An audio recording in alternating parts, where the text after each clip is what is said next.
Hey everyone! Tonight we're drifting back to a time that was significantly quieter, considerably smellier, and filled with people who were doing their absolute best with some very questionable information. We're going to spend some time in the 1700s, specifically in the American colonies, where the dream of a new world was frequently interrupted by the reality of scratchy wool and the constant threat of a very mild yet fatal cold. You wake up before the sun, not because you're productive, but because the room is roughly the same temperature as a meat locker and the fire died out around 3 a.m. In the 1700s, sleep wasn't always the solid 8-hour block we fail to get today. People often practiced segmented sleep. They'd drift off at sunset, wake up around midnight to think about their sins or perhaps check for wood rot, and then head back to sleep until dawn. It's a lovely thought, really, having a scheduled hour in the middle of the night just to be bored. As you sit up, you feel the weight of the blankets. These aren't the light, breathable linens of today. No, you're under several layers of heavy, hand-loomed wool that smells faintly of sheep and the damp Atlantic air. You reach for your clothes, which are sitting on a wooden stool. There is no such thing as athleisure in 1740. Even if you're just going to spend the day staring at a cow, you have to put on layers of linen and wool that are held together by an optimistic number of pins and ties. Buttons existed, of course, but they were often seen as a bit of a luxury, or at least a commitment that many weren't ready for.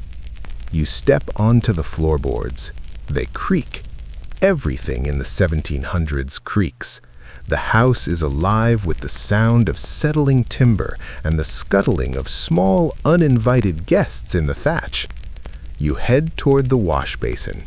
Now, the 18th century morning wash is a masterpiece of efficiency, mostly because it involves as little water as possible. Total immersion in water was widely considered a shortcut to a respiratory infection, or at the very least, a suspicious hobby. You splash a bit of cold water on your face, perhaps rub a piece of coarse linen over your skin, and call it a day. You are now clean, by which we mean you have successfully moved the dust from one part of your body to another. Let's talk about breakfast. There is no coffee pod waiting for you. Instead, there is the hearth.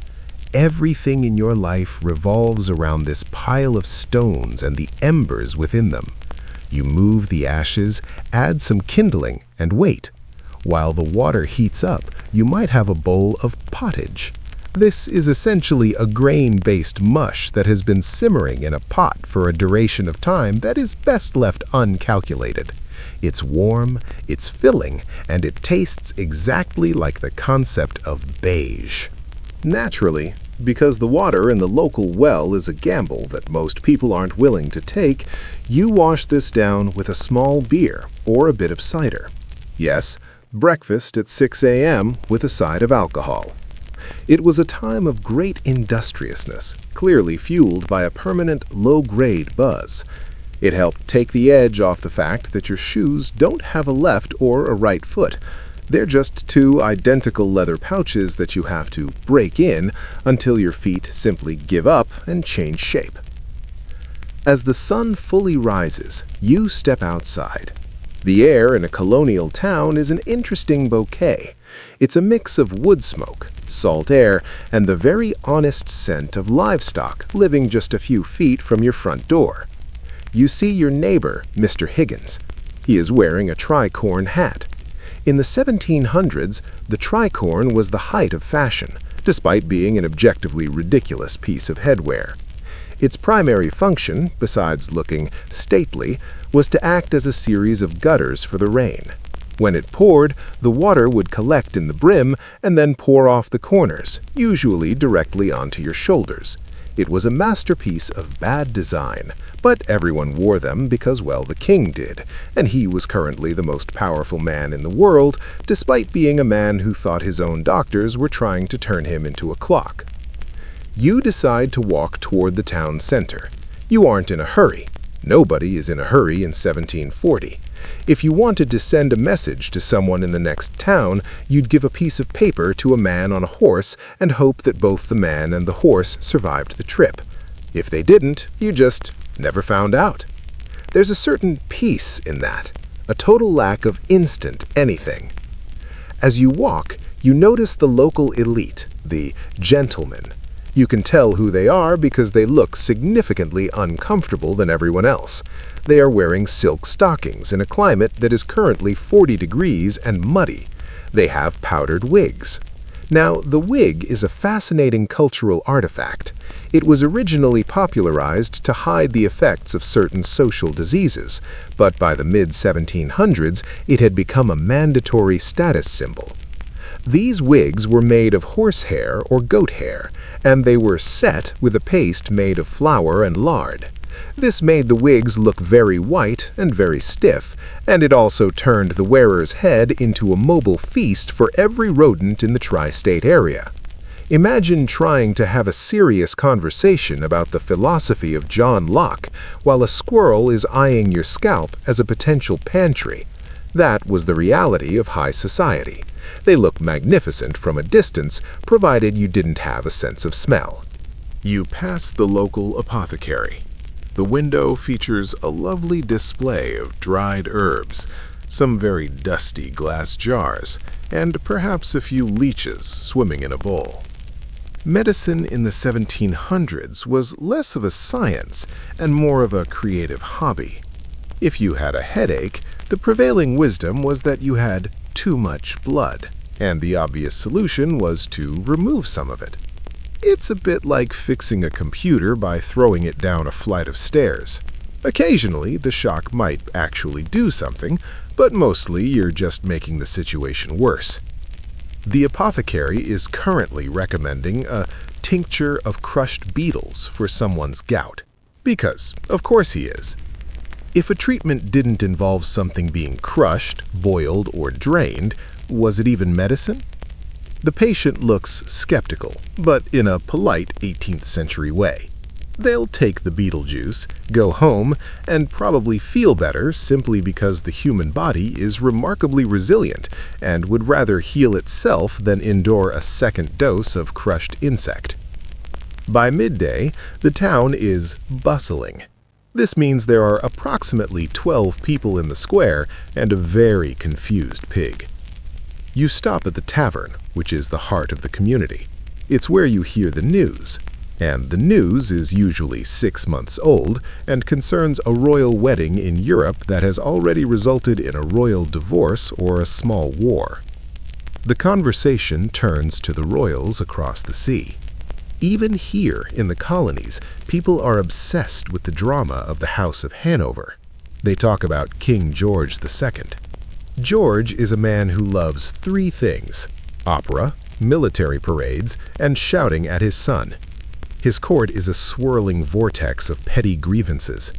Currently, the king and the Prince of Wales aren't speaking. This is a family tradition. The Hanovers hated their children with a passion that most people reserve for tax collectors. It's a genetic trait, really, right alongside the protruding eyes and the tendency to get very upset about the specific placement of a footman. You sit by the tavern fire, sipping your cider, listening to the men debate whether the king's new mistress is charming or merely expensive. It's all very far away.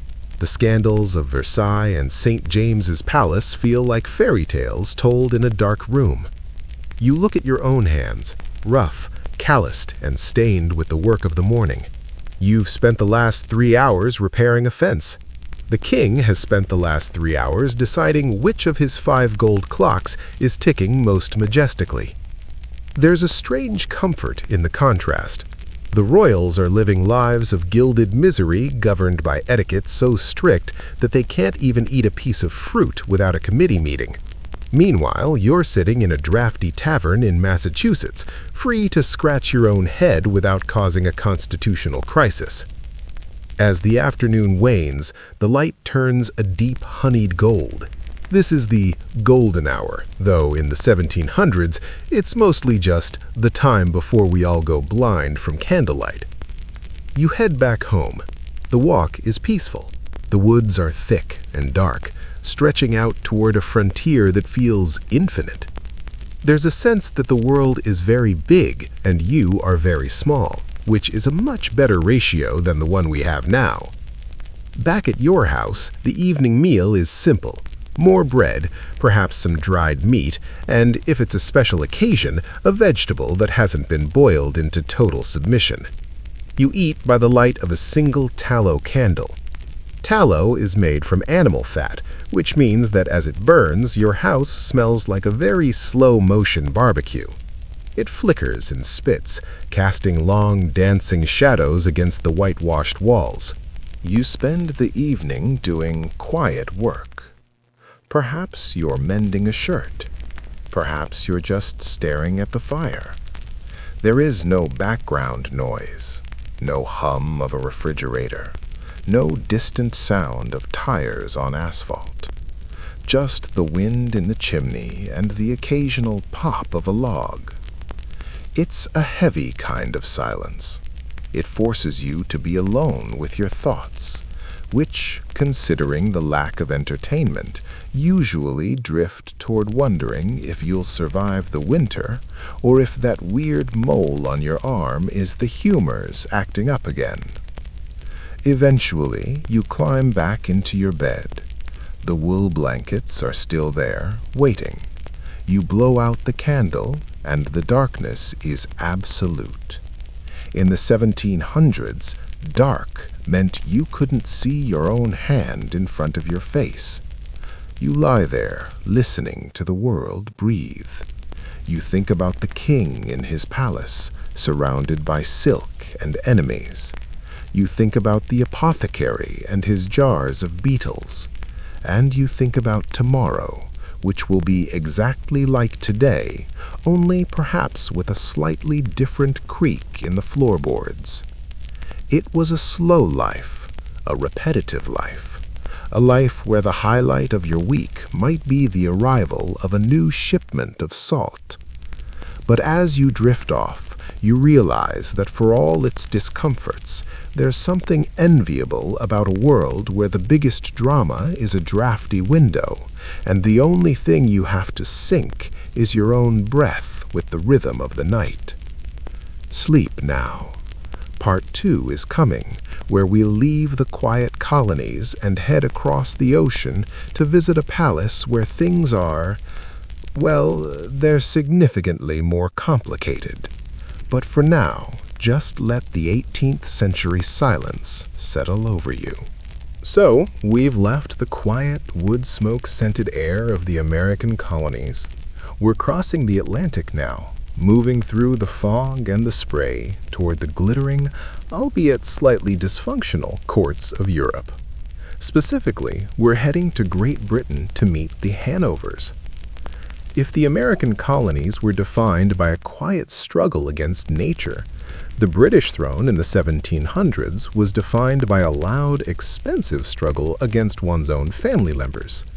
It's a transition from the smell of pine and cider to the scent of stale perfume, expensive snuff, and the distinct aroma of a family that probably should have spent a lot more time in therapy and a lot less time in charge of an empire. Let's start with George I. George was a German prince who became king of Great Britain in 1714, mostly because he was the only Protestant relative they could find who didn't have a direct claim to a more interesting throne elsewhere. There were about 50 people with a better blood claim than George, but they were all Catholic, and in 18th century England, being Catholic was considered a far greater character flaw than, say, not speaking a word of English. Which brings us to our first bit of royal awkwardness. George I arrived in London without knowing how to speak to his subjects. Naturally, he didn't see this as a problem. He simply brought his own German court with him and continued to speak German. When he absolutely had to speak to his prime minister, they used a very broken, very dusty form of Latin. It was a masterpiece of linguistic inefficiency. Imagine trying to run a global superpower using the language of a dead empire that neither of you fully remembers. It's the political equivalent of trying to assemble IKEA furniture using instructions written in Morse code. George was a man of simple, yet strangely specific tastes. He was obsessed with his privacy, which is a difficult hobby to maintain when you were a king. He spent a great deal of his time trying to hide from his own courtiers. He was also a man who appreciated the finer things, which in his case meant two very specific mistresses he brought over from Germany. The British public, who have never been known for their subtlety, nicknamed them the Maypole and the Elephant and Castle. One was exceptionally tall and thin, the other was not. George seemed perfectly content with this arrangement, despite the fact that his mistresses were universally loathed by the public and spent most of their time arguing over who got to keep the best lace. But the real hallmark of the Hanoverian dynasty wasn't the mistresses or the Latin, it was the hereditary hatred. You see, George I absolutely detested his son, the future George II. This wasn't just a minor disagreement over curfew. This was a deep, soul-shaking animosity. George I eventually went so far as to banish his son from the palace, essentially telling him to go find a hobby that didn't involve being nearby. He even took his grandchildren away from the prince, just to be thorough. It was a level of pettiness that is truly aspirational. When George I finally died in his carriage on a trip back to Germany, his son didn't exactly go into deep mourning. In fact, when the news arrived, George II supposedly celebrated by taking a very long nap, which, to be fair, is a very healthy way to process grief. Let's drift over to George II. If his father was a man of mystery and German grunts, George II was a man of intense, vibrating anxiety. He was obsessed with routine. Everything had to happen at the exact same time every single day. If a footman was 10 seconds late with a tray of chocolate, George would have what we now call a meltdown, though at the time it was just called the king being majestic. He was a short man with a very red face and eyes that seemed to be permanently trying to escape his head. He loved military uniforms, he loved parades, he loved the idea of being a great warrior, despite mostly being a man who liked to stay indoors and count his gold coins. He was also a man of remarkable contradictions. He would spend hours arguing over the price of a single candle, yet he would throw thousands of pounds at an opera singer he liked. He was deeply in love with his wife, Queen Caroline, which was quite rare for the time. Of course, being a king, he expressed this love by having several mistresses and then coming home to tell Caroline every single boring detail about them. Caroline, who was significantly smarter than George and essentially ran the country while he was busy shouting at his clocks, would just sit there, nodding patiently, probably wondering if it was too late to join a convent. She was the one who managed the Prime Minister, Robert Walpole. She was the one who ensured the country didn't go bankrupt. George just took the credit and occasionally got stuck in his own boots. The dynamic between George II and his own son, Frederick, was even worse than the one he'd had with his father. History, as it turns out, is a very repetitive script.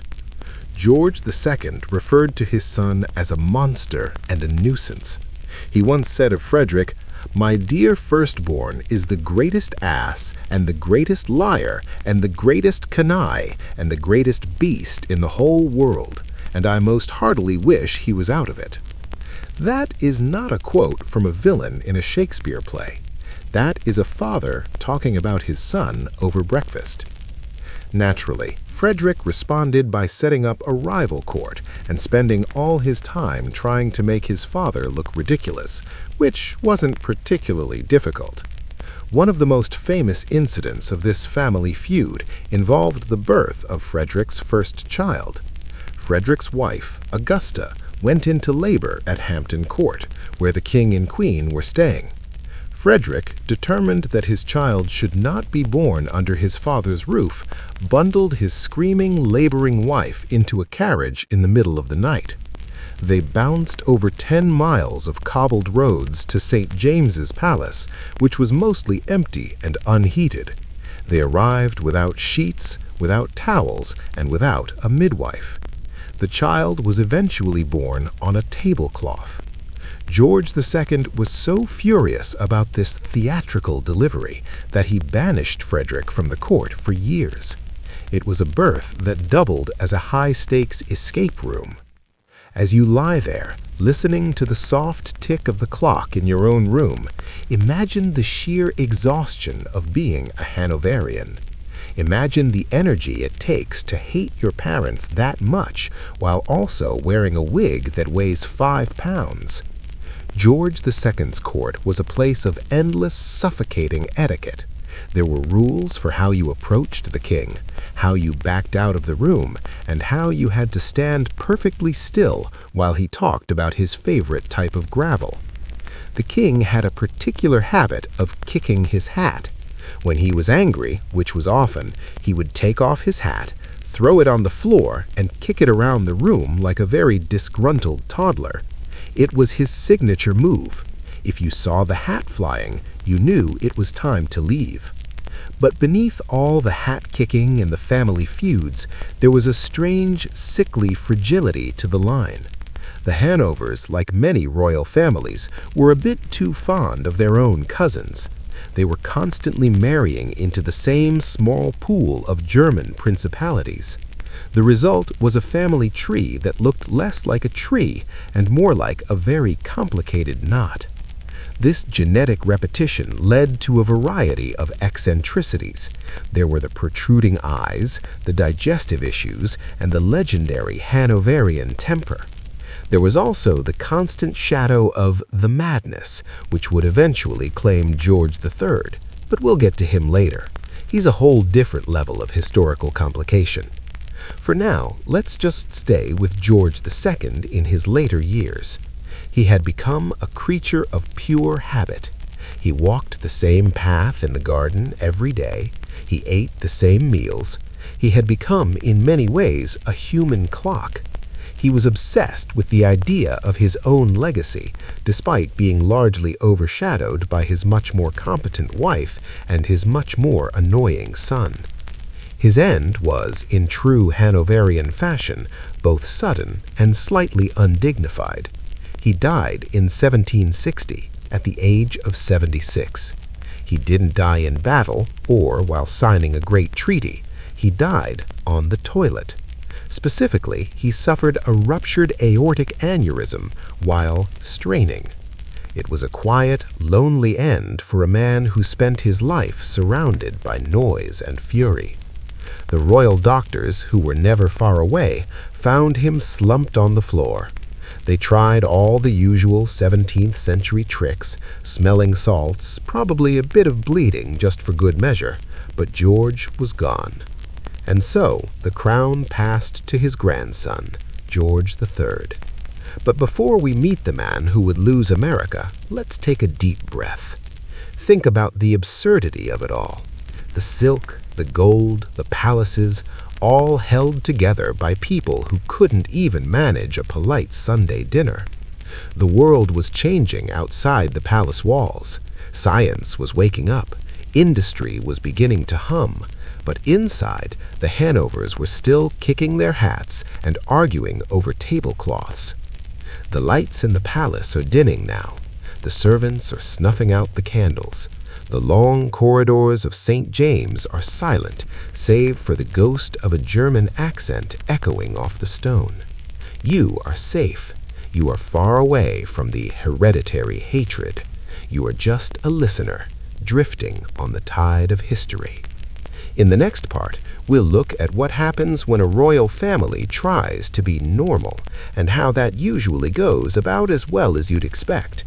We'll look at the pampered, sickly childhoods of the princes and princesses who were raised to be icons, but were really just lonely children in very large rooms.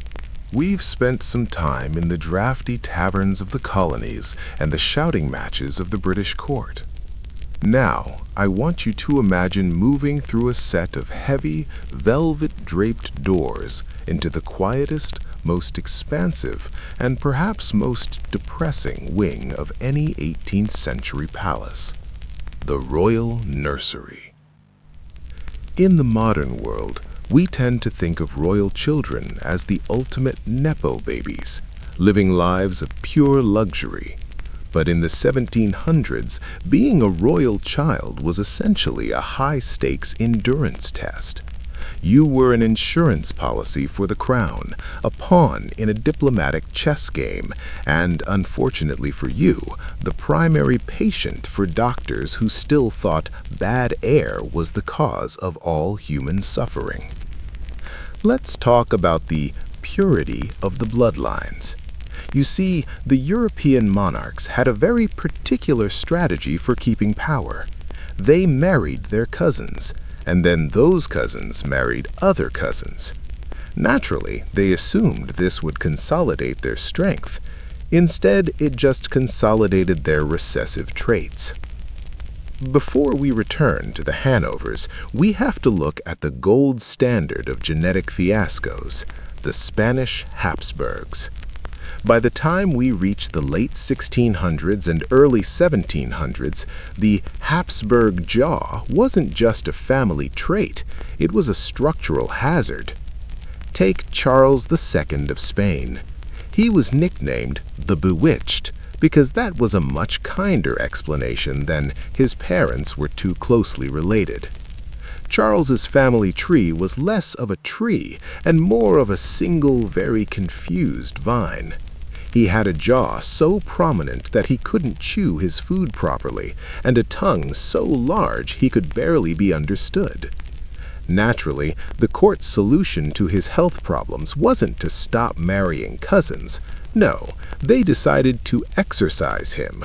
When that didn't work, they tried keeping the consecrated remains of dead saints in his bedroom, because, of course, nothing cures a genetic disorder like a collection of 300-year-old bones. Charles spent his childhood being coddled, frightened, and shielded from the sun, a sickly boy who was expected to rule an empire while struggling to stand up on his own.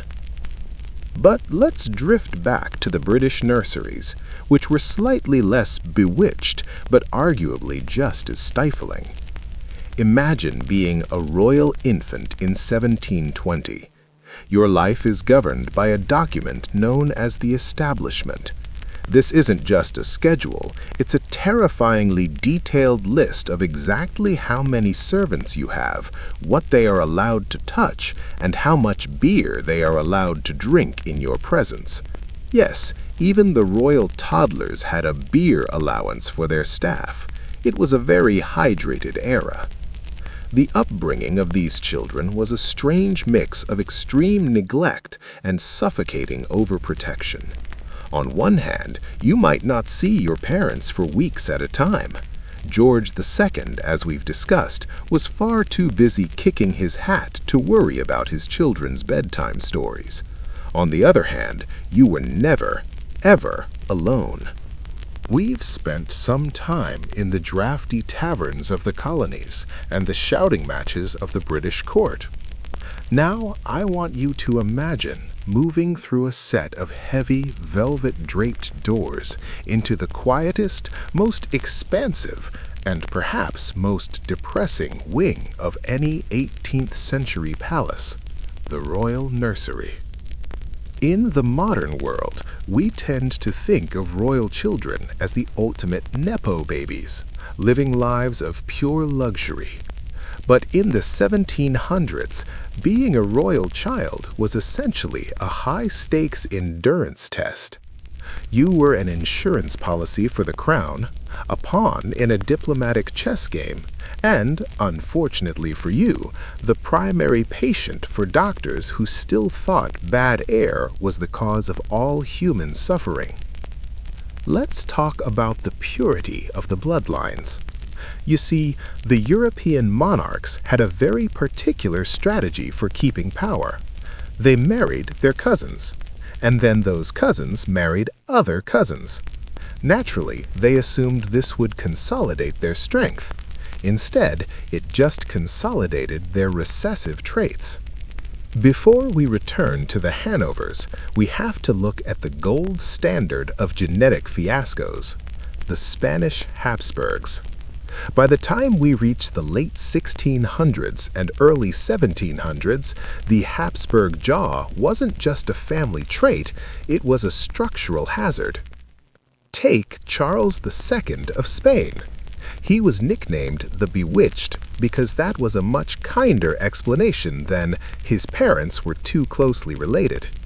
Charles's family tree was less of a tree and more of a single, very confused vine. He had a jaw so prominent that he couldn't chew his food properly, and a tongue so large he could barely be understood. Naturally, the court's solution to his health problems wasn't to stop marrying cousins. No, they decided to exorcise him. When that didn't work, they tried keeping the consecrated remains of dead saints in his bedroom, because, of course, nothing cures a genetic disorder like a collection of 300-year-old bones. Charles spent his childhood being coddled, frightened, and shielded from the sun, a sickly boy who was expected to rule an empire while struggling to stand up on his own. But let's drift back to the British nurseries, which were slightly less bewitched, but arguably just as stifling. Imagine being a royal infant in 1720. Your life is governed by a document known as the Establishment. This isn't just a schedule, it's a terrifyingly detailed list of exactly how many servants you have, what they are allowed to touch, and how much beer they are allowed to drink in your presence. Yes, even the royal toddlers had a beer allowance for their staff. It was a very hydrated era. The upbringing of these children was a strange mix of extreme neglect and suffocating overprotection. On one hand, you might not see your parents for weeks at a time. George II, as we've discussed, was far too busy kicking his hat to worry about his children's bedtime stories. On the other hand, you were never, ever alone. They lived in palaces that were masterpieces of architecture, but nightmares of hygiene. Versailles, the gold standard for royal living, famously smelled like a combination of a perfume factory and an overflowing sewer. The royal children grew up in this gilded rot, surrounded by the finest silks and the most infectious diseases. Smallpox was a constant visitor, leaving many a royal face pitted and scarred, which they would then cover with thick layers of lead-based white makeup, which, of course, just made them even sicker. Imagine lying in a four-poster bed, draped in heavy damask, while a doctor suggests that the best way to cure your cold is to put a warm pigeon on your feet. This was the pinnacle of human existence in 1750. As you settle deeper into your own bed, think about the quiet, suffocating life of a royal child. No running through the woods, no jumping in puddles. Just the endless, slow ticking of a gold clock and the sound of a rocker moving your cradle back and forth, until the world itself starts to feel like a slow, rhythmic sway. They had everything, yet they had nothing. They were the most powerful children on earth, yet they couldn't choose their own breakfast or their own friends. They were gilded ornaments, waiting for their turn to wear a heavy crown that would probably give them a headache. The nursery fire is burning low now. The governess has closed the book. The little princes and princesses are asleep, dreaming of a world where they aren't your royal highness, but just children. The silence of the palace is heavy. It's a silence filled with the weight of centuries of expectations. But you have no expectations.